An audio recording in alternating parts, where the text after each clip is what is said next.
talk it, put it down, homie. Tell me, have you ever had a lesson from an OG? From a nigga that's been in the war, been locked up longer than I've been on the earth, and his crime is defending the poor.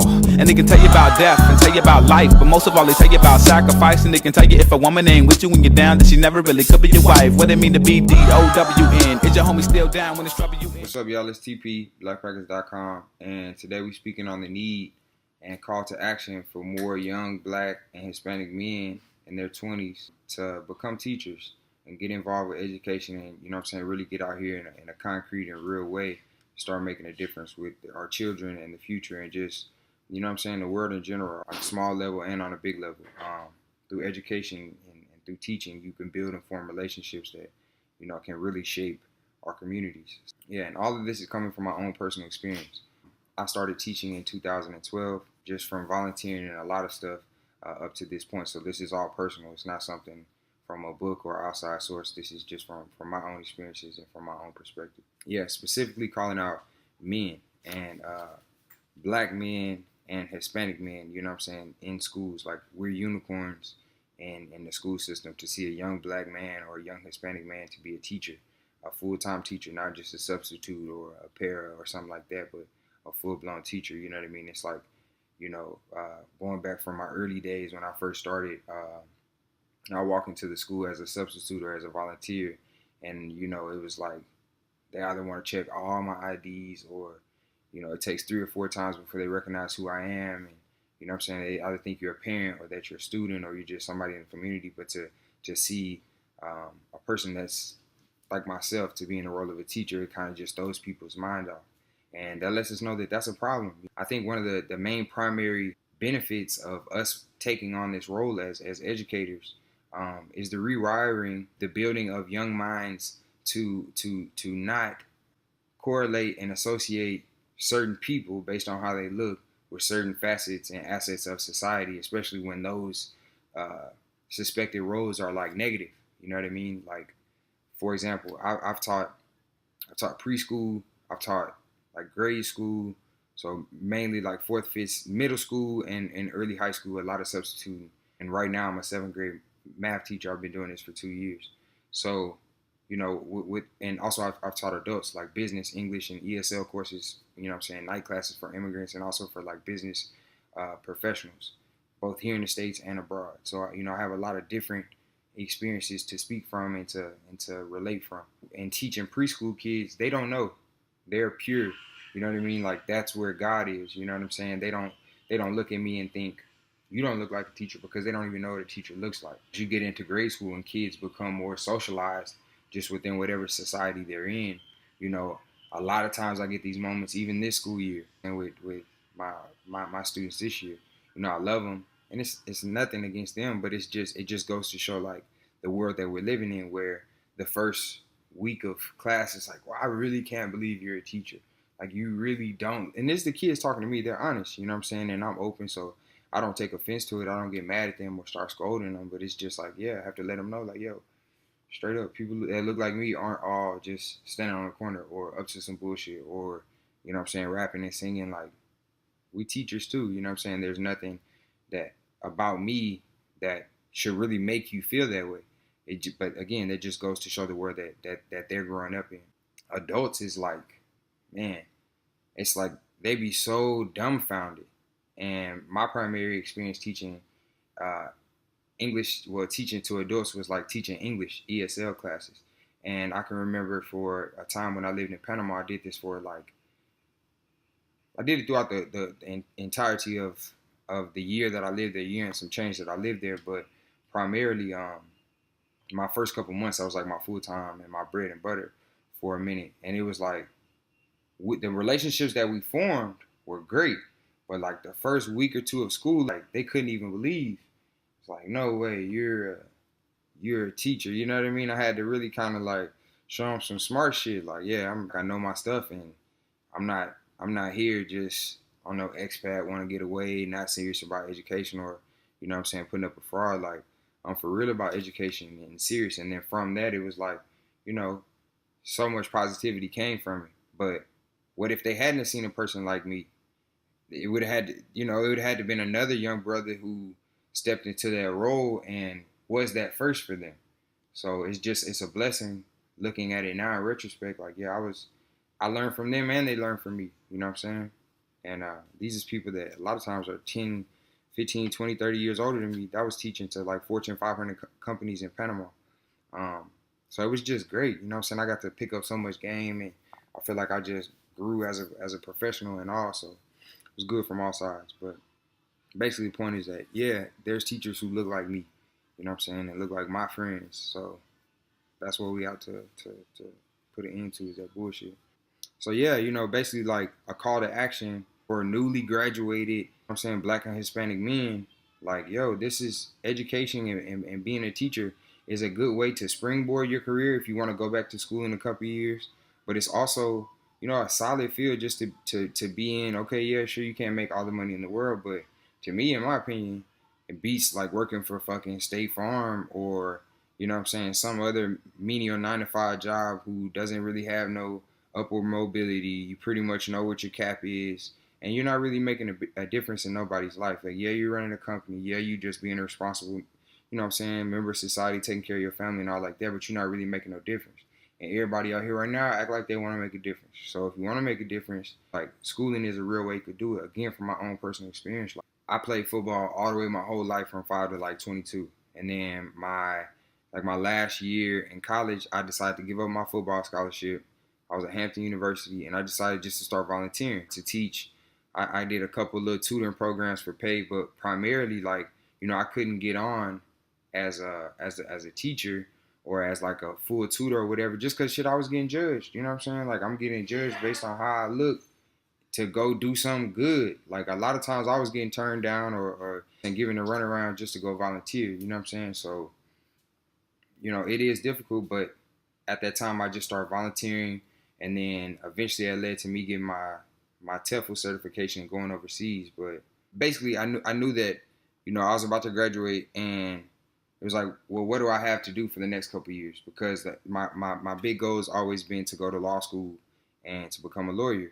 But I didn't want to go straight from 4 years old to 22 years old in college, or 23 years old in college, and then just go straight into 3 more years of hard-ass law school. So, I wanted to take like 3 years off, go learn a language and do something good. So it was like education just provided so many opportunities, not only here in the States, but also abroad and just anywhere in the world. You got a United States degree, like, you can do so much. But also for like young, again, what I'm saying, Black and Hispanic men who are in college right now, like, I live in Texas, so in the state of Texas, you can begin your certification and actually get hired as a teacher with only 60 credits, college credits. So that means you're enrolled in college, but you don't even have to be a full graduate to start teaching. You know what I'm saying?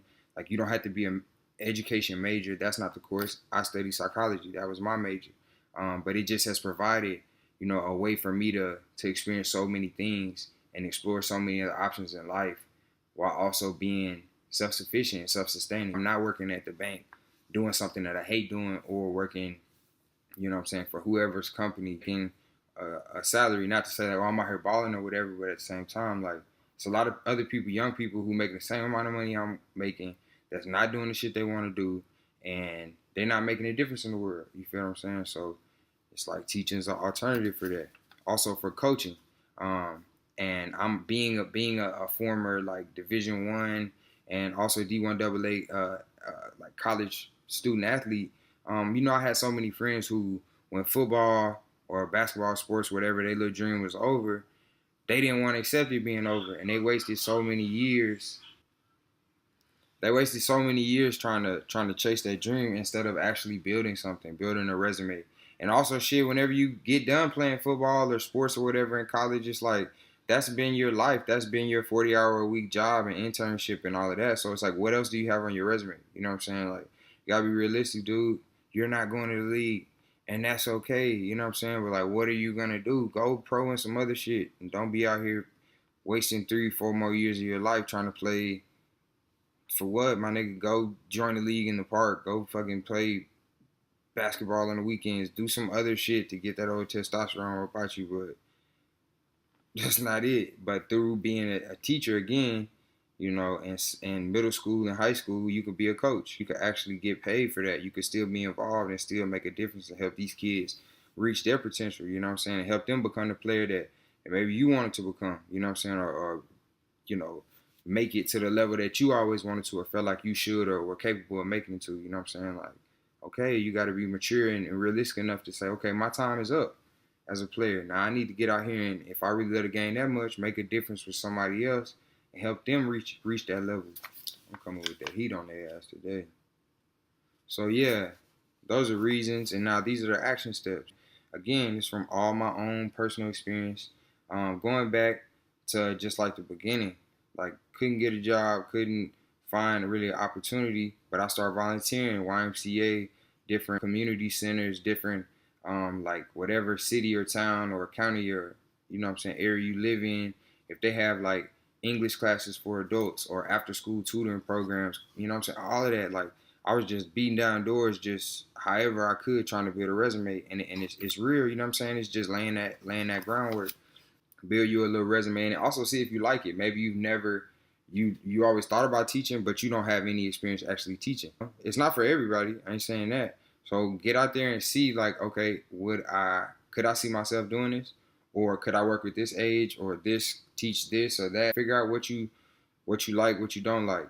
And then once you figure out that you're serious about it, you know you're serious about it, you have a little something on your resume, you have some experience of your own, then figure out the area you're in. Again, my experience being in Texas.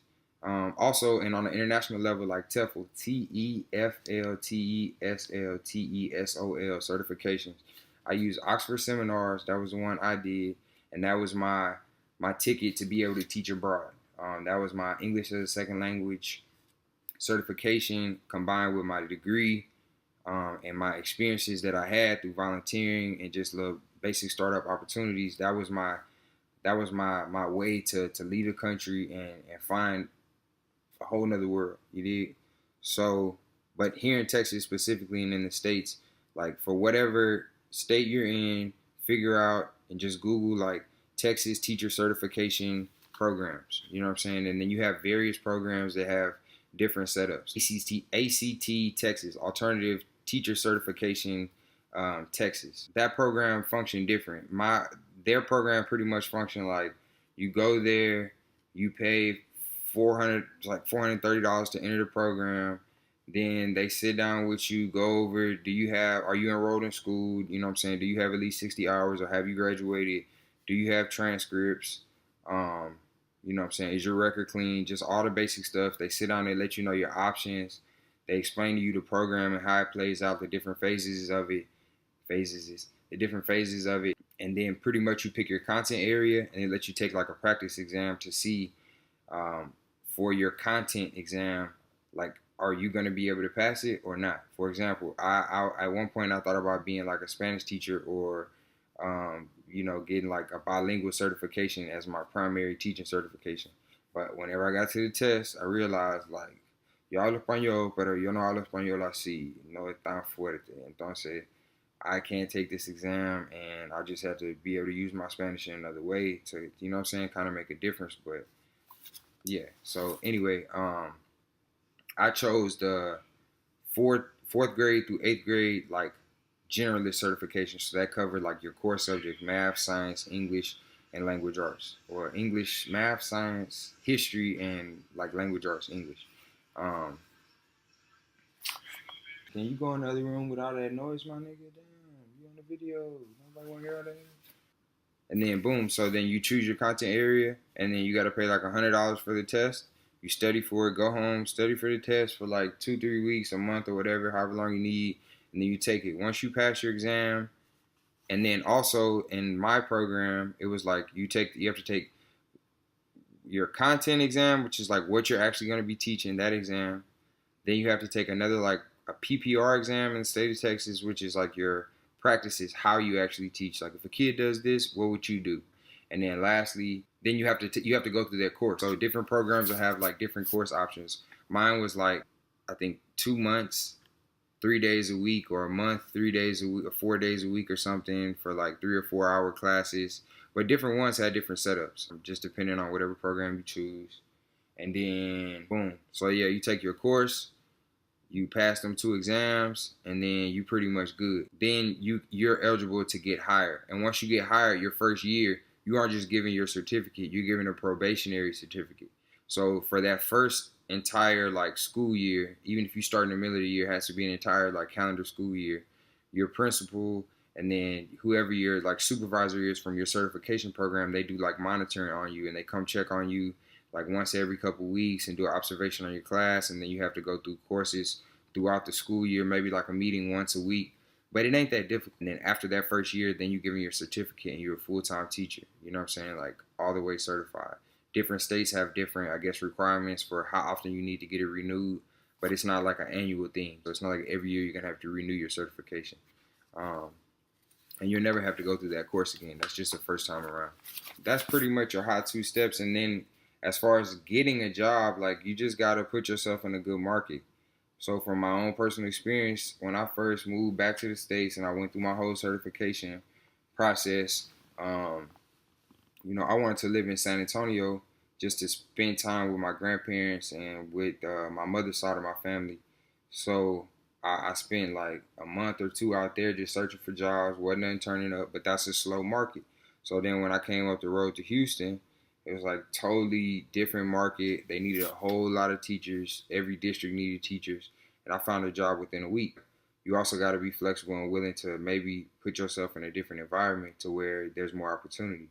But there's a shortage of teachers everywhere. You know what I'm saying? I'll be a substitute and they be like, you can pick whatever class you want to teach today because we have 10 teachers out today. And so that means 10 classes all day from period to period don't even have a teacher. Like either they're in the classroom by themselves doing what they want to, or they get split up and have to go overpopulate somebody else's class and like disrupt the learning environment. So it's just bad.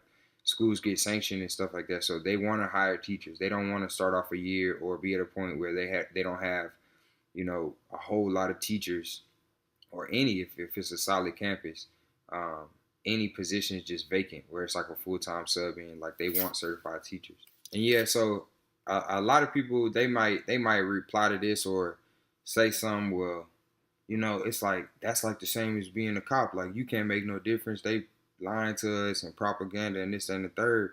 But it's like, if you smart and you're crafty, then I could prepare a kid for a bullshit test and get him to understand, look, this is the answer they're looking for. This is how you give them that correct answer. They pass their test and keep it moving. But then at the same time, if I'm not there and there's nobody filling the role of teaching the truth, not just educating bullshit, then who are they going to learn that from?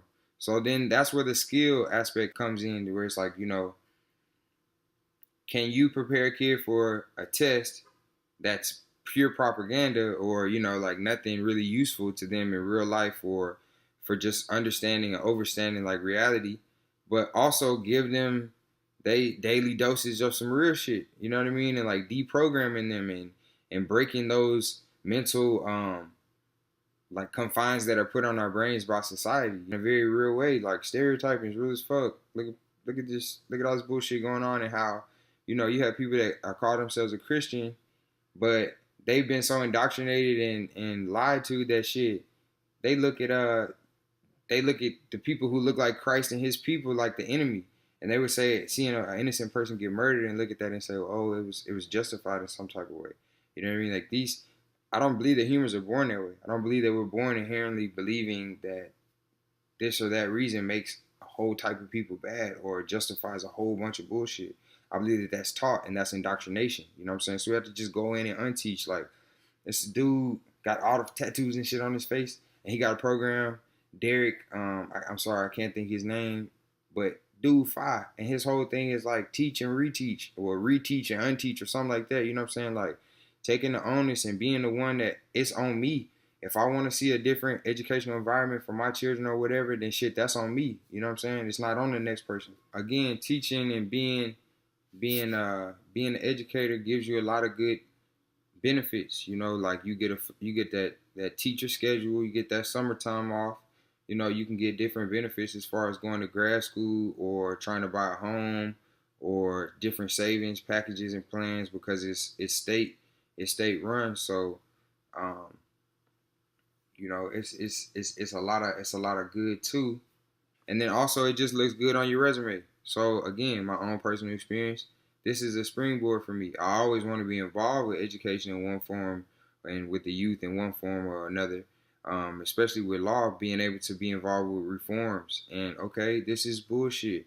I'm a teacher. I was a teacher for 5 years. I was certified. I have experience in the States, international, working with English, working with Spanish, working with ESL. You know what I'm saying? Working with rich, working with poor, working with middle class. I'll be blessed to be able to speak from the standpoint of somebody who's in it and of it, not just somebody who's a lawyer and wants to do things involved with education. It's providing me with a springboard. And also, say I didn't want to go to law school, but I want to move into another field or another profession. It just looks good on your resume. You know what I mean? It's something that's good and positive. And all back to, I guess, to the BlackPackas thing is just that it provides ways and a means, a skill and a trade to be able to study different cultures, come to know different cultures, and just build yourself on an international way and broaden your perspective outside of just wherever you're from and your immediate surroundings and whatever that is. So that's what it is, man. BlackPackas.com. Peace. Nigga, this that RBGs. RBGs. Nigga, this that RBG. Tell me, are you down when it's going down? You got to hold it down. Don't talk it, put it down, homie. Tell me, are you down when it's going down? You got to hold it down.